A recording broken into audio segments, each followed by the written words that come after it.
What's up, guys? My name is Lauren and welcome back to my channel where we talk about money and mindset as well as my family's own journey to pay off six-figure debt. So if you like videos like that, then make sure you hit subscribe so you don't miss any new videos. Today we are going over our April 2022 net worth. April was not a great month for the stock market, but we did pay off a significant amount of debt last month. So we didn't have too bad of a month net worth wise, but our net worth did go down in April. So let's get into all the numbers. Now, in case you're not familiar, net worth is calculated by taking everything you own or all of your assets and subtracting everything you owe or all of your liabilities. So even though you have liabilities doesn't mean you have a negative net worth, because if you take into account all of your assets, then some of them may offset your liabilities. For example, I get this question a lot: how can we have a positive net worth if we have a mortgage? Well, our house is worth $470,000, but our mortgage is only $300,000. So if we were to sell our house today, we would net over $150,000 from the sale of the home that would just be cash. So just because we owe on our mortgage doesn't mean that we have a negative net worth. Also, if you like this spreadsheet I'm using, I do give it to you guys for free as a thank you for supporting my channel. So that link will be in the video description. So let's start by looking at our assets. So our house didn't change in value. It stayed at $470,000. For savings, which is our emergency fund and sinking funds, that increased by $203. So we are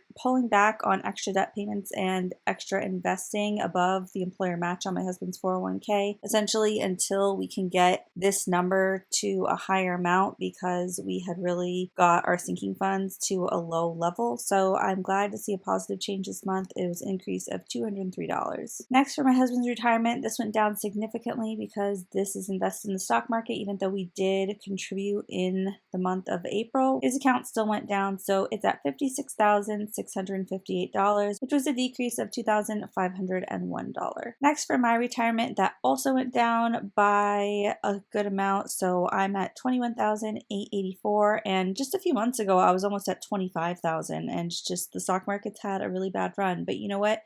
We are long-term investors. We're not planning to use this money for at least 30 years. So I'm not really worried about it because there are ups and downs with investing with the stock market. So that was a decrease of $1,981 this month for my retirement accounts. Next, we've got my brokerage accounts. Those are down to $58.28. So that was a decrease of $457. And then we have our HSA, which is a health savings account. And we have been using this for medical expenses, but as of April, well, kind of late April, we got our card in the mail. We signed up for the FSA through my husband's work because we are no longer eligible for an HSA because of the health plan we're on. So this account shouldn't fluctuate too much, except for the fact that I did invest some of the money now that we are not using it. So we may see some losses and we may put it like a couple little expenses here or there. But anyway, so this account is at $3,675. So that was a decrease of $130. And that was because in the month of April, we did use it a little bit for medical expenses. And then our cars are worth about $17,500. So we started out April with assets of $590,064, and we ended with $585,198. So that was a decrease of almost $5,000.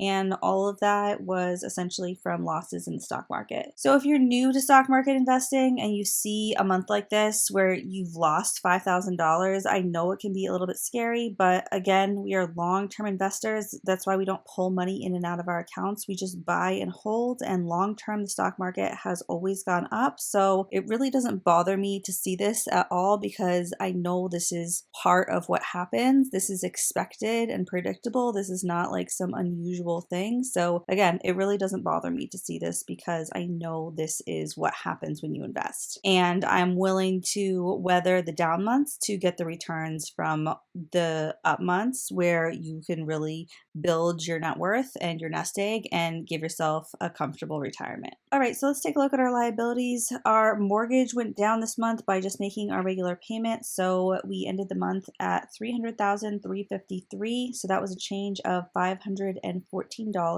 I made a video recently going over our home equity and just kind of talking about what our plans are for our house and different like pros and cons of selling and the timing and everything that we're thinking about. So I'll link that video below if you want to check it out. But yeah, it's a crazy time in the stock market, and it's also a crazy time in the real estate market. So far the housing market is holding. In fact, in May, our house did go up in value still. So I just don't know. We'll see what happens, but yeah, just keeping an eye on it and we'll go from there. Next, my student loans got under the $180,000 mark, so those were at $179,298, and that was a decrease of $1,462, and that was just by making my minimum payment. And then my husband's student loans are now at $82,618, and that was a decrease of $636, again, just for making his minimum payment. And then my American Express, which is technically a credit card debt, but I opened it to pay for my Invisalign so we could get 0% financing for a year. And so I've just been using points to pay that off. I haven't paid really anything towards the card except for a couple like miscellaneous returns that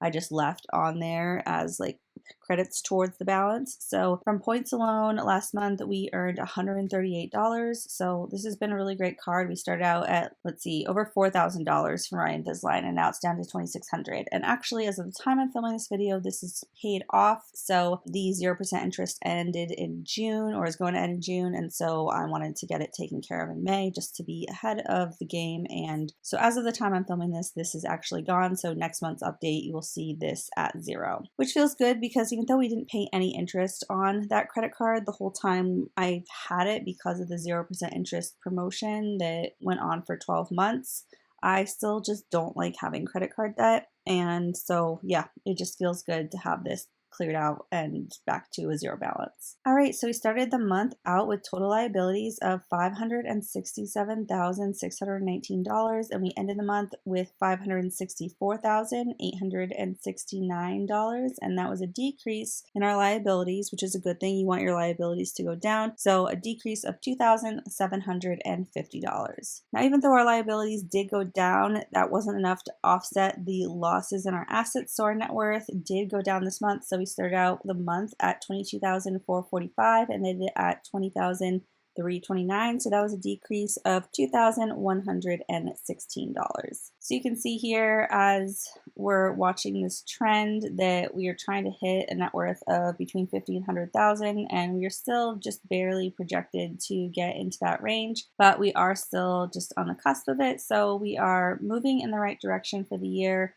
You know, even though this month was a down month, hopefully next month will be an up month, and that's just kind of how it goes. It's not always going to be a straight line like this line shows. It's going to be a little more wavy and ups and downs, but generally, as long as we are investing and paying down debt, it is going to trend up. So that is it for my April net worth update. I hope you guys enjoyed this video. As I mentioned, if you like this spreadsheet, you can get it for free.